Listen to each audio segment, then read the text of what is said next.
Imagine being the one person in the group chat who called the right division winners and playoff teams way before anyone else. Imagine how much smarter you're going to sound talking football or even placing winning bets before the odds shift. Today, I'm giving you a cheat sheet to dominate NFL conversations and debates with projections and insights that you might not know for each division winner that few people are talking about in the media. By the end of this video, you will be more educated, more confident, and maybe even a little bit richer if you play your cards right. Stick around because if you miss this, you will be missing out.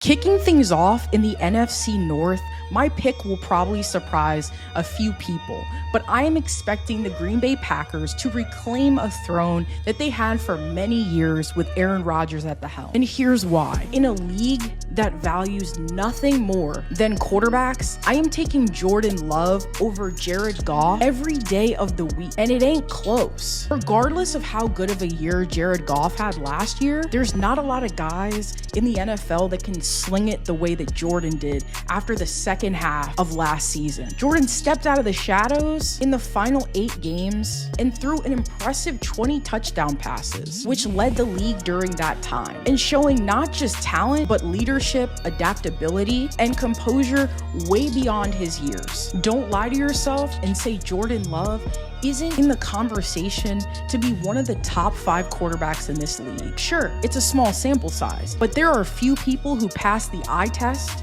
the way that Jordan Love does, and quarterbacks are king in this league. You pair his raw ability and talent with the improvement of adding a better runner in Josh Jacobs, the lack of anxiety that he had to deal with all of last season with people calling him and saying that he wasn't the guy. He now has a new deal, which shows the confidence that not only the organization has in him, but now this will not only quiet the fans and the remaining doubters. Jordan has a chance to play freely without having to look over his shoulder, wondering if he'll get paid. And if he wasted 3 years sitting behind kooky Aaron Rodgers, as much as we want to talk about the sophomore slump, in today's NFL, we need to be talking more about the sophomore unleashing of these guys when they get into a proven organization, have all of the tools to succeed, a brilliant offensive mind in Matt LaFleur, who got to see every snap from Jordan and now can unlock what he does very well in the play action game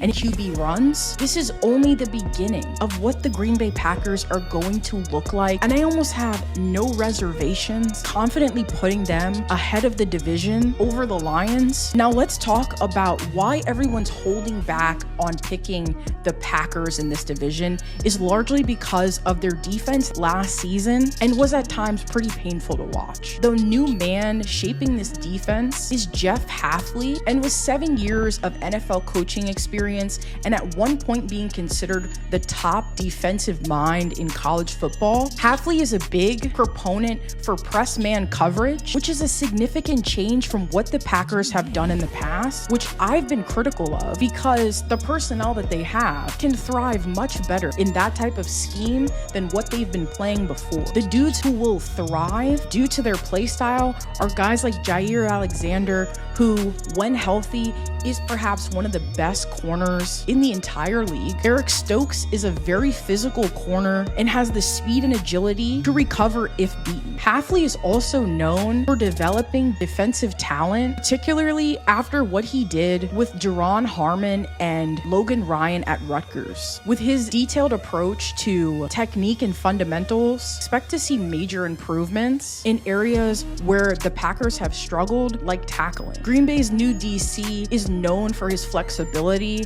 but he will also be switching the scheme to a 4-3, which should help their pretty abysmal running defense that held them back in close games. And this guy Hafley has connections to Shanahan and Robert Saleh, and there's one thing we know, that staff knows how to build a hell of a defensive scheme. Now, I know the easy pick is the Detroit Lions, and they are the defending champs. And they, of course, have been turning heads with some people saying that once again, they think they're going to be in the Super Bowl. And there's no doubt that their offense was electric last season and ranking 3rd in total yards. But here's where things start to take a little bit of a turn. They faced the 3rd hardest schedule, according to Warren Sharp's projections, and they're going to be facing a much improved Bears team as well that they didn't have to deal with last season. A lot of people are going to want to shut the Detroit Lions up. And although they haven't won a Super Bowl, NFL teams are still going to give them their best game because they're probably sick of hearing about a team that's been irrelevant for the last 50 years, cashing checks, calling themselves Super Bowl champs before they even sniff getting out of the NFC Championship game. No one in your fucking room thinks that you're going to win a Super Bowl.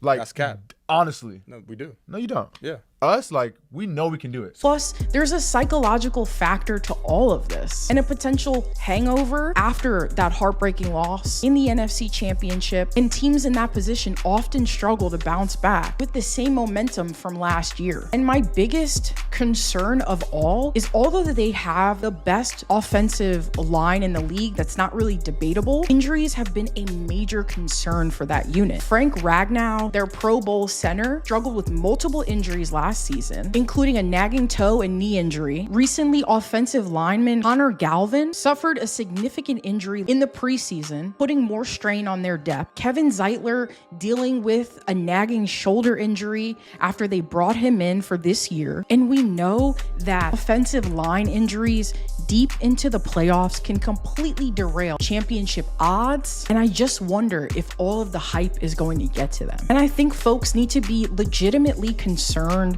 about what is going to come from Matt LaFleur drawing up more plays, integrating offensive schemes that accentuate the things that Jordan Love does at an elite level. So what do you think? Are the Packers poised for a comeback, or will the Lions comfortably take back their division title? And if you're a Bears or Vikings fan, tell me why your team should also be in the conversation. Next up, we have the NFC East with the Philadelphia Eagles putting that disastrous end to last season behind them and decisively taking the division, and I'm not sure it's going to be very close. Eagles have made some blockbuster moves this offseason, and we know the biggest splash is Saquon Barkley, adding a lethal weapon to an already explosive offense. Pairing Barkley with Hurts creates a dual threat nightmare for defenses, opening up endless possibilities for offensive coordinator Kellen Moore, who just joined this staff. Innovative play calling to Philly that we have seen work against them with the Cowboys for many years. What could Saquon look like behind a top 5 offensive line for the first time in his career, on top of being in a run-heavy offense and no longer being the only offensive threat? Even with retirement of legend Jason Kelce, remains one of the best. And although I think there's too much being made of Jason Kelce picking his replacement, and keep the pocket clean for Hurts and Barkley. Defensively, they've turned their biggest weakness into strength with additions of rookie sensations Quinyon Mitchell and Cooper DeJean, along with the return of ballhawk CJ Gardner-Johnson. Opposing quarterbacks should be very, very uncomfortable with the improvements that they're going to see from that unit. And let's not overlook the hiring of mastermind Vic Fangio. Say what you want about his personality and if it rubs you the wrong way, but his complex schemes and ability to maximize talent will elevate this defense to new heights. Fangio's units frequently finish somewhere in the 5 to 10 range, typically in various defensive categories. In his time with San Francisco, he helped improve their total pass defense ranking from 27th before his arrival to 11th. And when he was the head coach of the Broncos, the team's defense ranked 3rd in points allowed. This is a guy who makes a difference, whether you like it or not. The Eagles have also focused on depth, ensuring that injuries won't derail this season. They've added versatile players across the board, like former Buccaneer linebacker Devin White. Although we know he struggled a ton with his tackling, he still brings a ton of athleticism, speed, and coverage ability that will shore up the middle of the field. And so you might be asking now, what about the Dallas Cowboys? Well, they've had perhaps the worst offseason out of any team in the NFL. I've talked about this in my previous video about why Jerry Jones continues to lose and destroy his football team more each and every year. They failed to supplement a second legitimate wide receiver next to CeeDee Lamb, who they obviously overpaid, and their running back situation is abysmal, and they're relying on unproven rookies or ridiculously old veterans who should have been out of the league years ago. Now, the Washington Commanders are a team to watch out, maybe not this year, but I think that they will be better than the Cowboys in the division rankings. Dan Quinn is a legitimate coach. There is an improvement getting Dan Snyder out of the building. Dan Quinn is a culture builder and tone setter, and so is Jaden Daniels. And Jaden is my dark horse for offensive rookie of the year, but they're likely a year away from truly contending. And there's no need to even speak about the New York Giants. Drop your predictions in the comments if you think that the Cowboys are going to be way better, or if you think the Giants aren't going to be picking #1 overall in the draft this year. To the NFC South. Of course, everybody's counting out my Tampa Bay Buccaneers. They were counting us out the year that we won the Super Bowl. They told the rest of the NFL world that we were going to be picking in the top 5 in this year's NFL draft. Vegas has them pegged at 7.5 wins. And I'm here to tell you why you need to stop talking trash about this football team that was one play away from making it back to the NFC Championship game. This offense doesn't go without Mike Evans and Chris Godwin, who both comfortably put up 1,000-yard seasons. And there are some NFL fans that don't even know their names. Turns out that our GM, Jason Light, the wide receiver prophet, has done it again and struck gold with Jalen McMillan, who was drafted 92nd overall and is already challenging receivers who have been in the league for over 10 years. I know there's always going to be skepticism and what someone in my comments called the ultimate Baker Cope, but he threw for 4,000 yards with this team. And the Buccaneers have never struggled on offense during the Bruce Arians / Todd Bowles era, and I certainly don't expect that to change now. Baker now has an offensive coordinator who came specifically from the Rams after working with Mayfield to build a scheme that works directly for his favorite quarterback. And let's not forget the defense that should have your respect just as much as the offense. The Buccaneers, mark my words, will once again be one of the top running defenses, and they also will be one of the best pass rushing teams like they have been for the last half decade. I'm expecting all the fanboys who want to defend Atlanta and say that they're going to comfortably win the division. I've got news for you. It's not just the fact that your quarterback is 36 years old coming off an Achilles injury. I'm sure you've heard that plenty of times. But that defense was ranked 28 by PFF, and despite adding some splash guys who are on the back end of their career, they still have significant holes, particularly in the secondary and pass rush across from Matt Judon. And some could argue Atlanta didn't even want Kirk after going and getting Michael Penix. And we know if Kirk turns the ball over, which he is prone to do in big spots, the fans are going to be calling Michael Penix's name. And a good old midseason quarterback controversy was never good for any locker room. Atlanta's got to prove after 6 years of not having a winning season that they can even hold a cup of water to the Tampa Bay Buccaneers.